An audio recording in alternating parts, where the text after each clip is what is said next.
Alright, so this is going to be a pretty casual video. Basically, what I'm going to be doing here is a little experiment.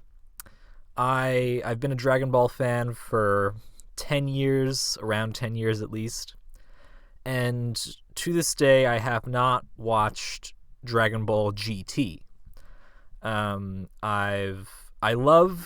give you some context before going in, because I'm about to watch the first episode. And before giving my thoughts, I want to give you guys some context as to my experience with Dragon Ball. So, as far as my knowledge of the series goes, I absolutely love the original Dragon Ball. It's probably my favorite out of the, we'll say 4 series, because Kai is a retelling of Z. So I absolutely love the original Dragon Ball, which I know makes me sort of stand out compared to most Dragon Ball fans who have Z more as their favorite, let's be honest. But I've watched the anime and I've read the manga for the original Dragon Ball. My experience with Z is very sort of split across the original Z and Kai. And so I haven't watched it all the way through, but it's sort of like, for some of it I've seen Z and some of it I've seen Kai, and my collective knowledge of both of those shows combines together in order to form my experience with Z. So I do know all about Dragon. Who doesn't know everything about Dragon Ball Z? Did you expect to see this video and have me say, well, I haven't seen Z, but I'm going to go into GT. So I obviously know Z. And I enjoy Super. Obviously it's not as good as, Dragon Ball and Dragon Ball Z, but it's the sort of show that I can go in enjoying. But now I want to give my expectations for Dragon Ball GT. Obviously, let's just be honest here. GT has a reputation. It has a reputation as being the worst of the 4 Dragon Ball shows. And for that reason, that's why I avoided it for a long time. But recently, because if you watch a lot of Dragon Ball content, then you do know there are the GT defenders, and there are even people who say GT is better than Super, which, I mean, it isn't saying much, but, if it's better than Super, then I guess it can't be, that bad. So it's the sort of thing where I'm like, if I'm going to comment on GT, because I never comment on GT, then I might as well watch GT so I can at least give my opinion. In order to commit to this, I have purchased the complete series on Blu-ray. I mean, not Blu-ray. It's not out on Blu-ray. What am I talking about? I purchased the complete series on DVD ahead of time, so that way I'm locked in and I'm committed to watching the whole thing. Now, this isn't going to be a blind reaction or run-through of GT, because having grown up with Dragon Ball, having watched stuff like TFS's DBcember, I can't talk. Having watched TFS's DBcember top 10 lists and other type content, I do know what to expect from GT. I know that Goku gets turned into a kid, and I know that the first arc is looking for the Black Star Dragon Balls, I think, and then there's Baby, and then is it Super Android 17? I'm not sure how that happens though, and then there's I think at the end, the Dragon Balls get corrupted or something, and there's the different dragons. And I obviously know the stuff, the thing that gets talked about most with GT, which is the ending. But the main thing is that I don't know any, of the details, you know what I mean? I have recollections and ideas of what the broad scope of events might be, but I won't know, how long things take to happen, what episode happens when, for example, we won't be in an arc, and I'm if like an arc ends next episode, then I won't know, oh, that's going to be the end of the arc. For all I know, it could go on for another few more episodes or whatever. So it's going to be not blind, but it's going to be, how do I put this? It'll be sort of half informed, if that makes sense. I'm going to go in, I don't have high expectations or anything like that, but I'm going to go in expecting a fun time. That's all I want out of the show, a fun time. I'm not expecting a masterpiece. I'm not expecting something as good as Dragon Ball or Dragon Ball Z. I'm just going in hoping that I have fun with it. You know what I mean? So that's all for now. I'll be back once I've finished the first episode. All right, so I just finished watching the first episode, and my initial impressions are that it was kind of weird. So we start out... before going forward, I should clarify. I am watching the original Japanese version with the subtitles. Just because that's like with the... I know people get passionate about dub versus sub, but I wanted to give this the most fair shot I could, so I'm watching with in Japanese with subtitles. So that's the version I'm watching. So we start out with Goku and Oob training, and presumably it's been like, I want to say 5 years, but I'm not sure if they mention like an exact year. And like at the very beginning, the Pilaf gang shows up, which I did know they show up. I know, as I said, I do know the basics of how stuff goes. So the Pilaf gang shows up, they find the Black Star Dragon Balls, they accidentally make a wish to make Goku a kid again, and then they leave, and then there's some hijinks in the city, where Goku, Pan, and Roshi all run into each other. And then they go back to Goku's house, and Chi-Chi's distraught, and then it's revealed that if they don't collect the Black Star Dragon Balls before 1 year is up, then the Earth will be destroyed. So right off the bat, it's interesting because it's sort of this combination of unusual elements, if that makes sense. It's like having Goku be a kid again and having the setup be they have to collect the Dragon Balls is obviously very reminiscent of early Dragon Ball, but it's sort of combined with this, not even a Z aesthetic, but like this sort of more modernized for the times aesthetic, if that makes sense. And it's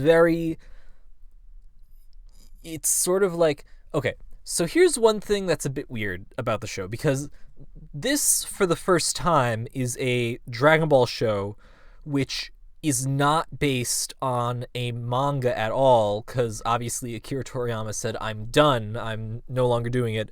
And so this is, the gang at Toei making, essentially, trying to continue forward as if everything is normal, but obviously I don't have an original author to go off of now. So it's interesting seeing that, like, they're trying to go back to the, like, classical sort of start of the series, while at the same time they seem to be trying to keep dramatic weight, like with the whole Earth being destroyed thing. But here's the thing, though. Here's what's really interesting, though, is like, essentially, this is a filler-free series. Like, there's going to be, I'm assuming that there's going to be, well, not like, this gets into like the nitty-gritty of what you consider filler to be, because in Dragon Ball and Dragon Ball Z, anything that was not in the manga could be considered filler. And they had various, like, the quality of how well they did that filler depends, obviously. But with this series, since there's no manga to go off of, they don't need to wait in order for the manga to catch up. So what I'm wondering is, like, what I'm going through thinking is, like, it's going to be interesting because it's like they're going to try, I'm going to be interested to see if scenes will feel like filler. Like, I'm going to be wondering, do we need this, like, going forward? Whereas previously scenes like additional scenes and whatnot were there, or like padding and extra stuff were there to stretch out the episode.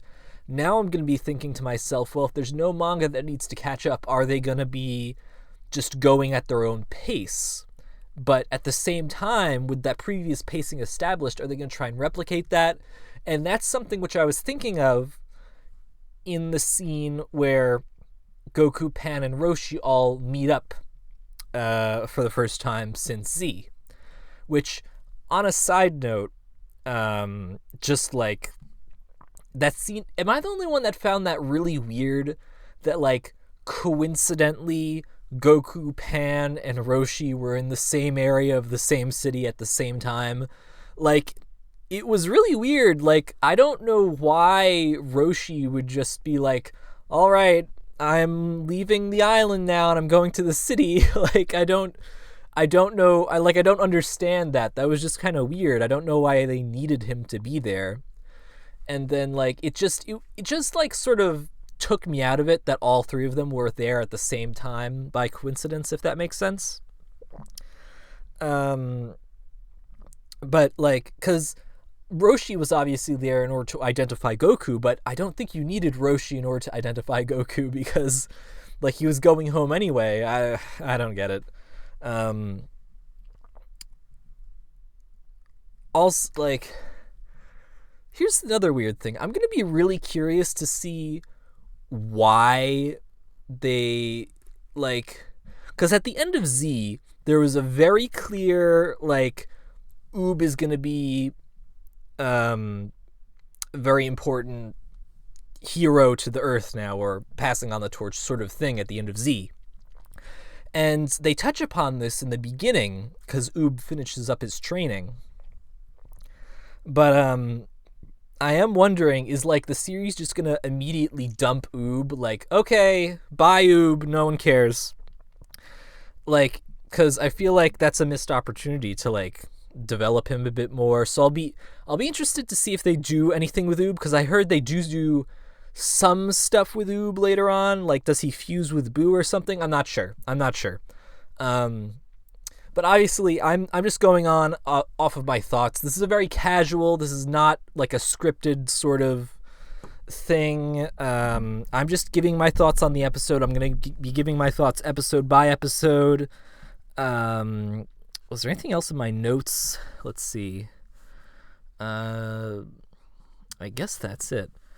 I guess I better talk about Pan. Fine introduction. Like, we know she's a fighter. I know that sadly she never gets to go Super Saiyan, which, you know, I guess that's a missed opportunity. What else? It's weird because I feel like Gohan here is more on model than he is in Dragon Ball Super a lot of the time, because I don't know what it is with Dragon Ball Super, but they can't seem to capture his hairstyle. They just make it this really short, weird thing. And here Gohan is like his hair seems fine. He seems perfectly, like, not distractingly off model or anything, but I don't know. That's just me being weird, I guess. But yeah, so that's the first episode of Dragon Ball GT. Did I like it or did I hate it? That's the big question, I guess. Honestly, I didn't come away disliking it. I just thought it was very unusual. You know what I mean? Like, it felt like it just felt weird. Like, it wasn't, like, it didn't feel bad to me, but it was very odd. Just the choices they made, the tone, like, the Master Roshi redesign is really weird, like, with those glasses, and, like, for some reason, like, his skin tone is different as well. So it just came off as very unusual to me.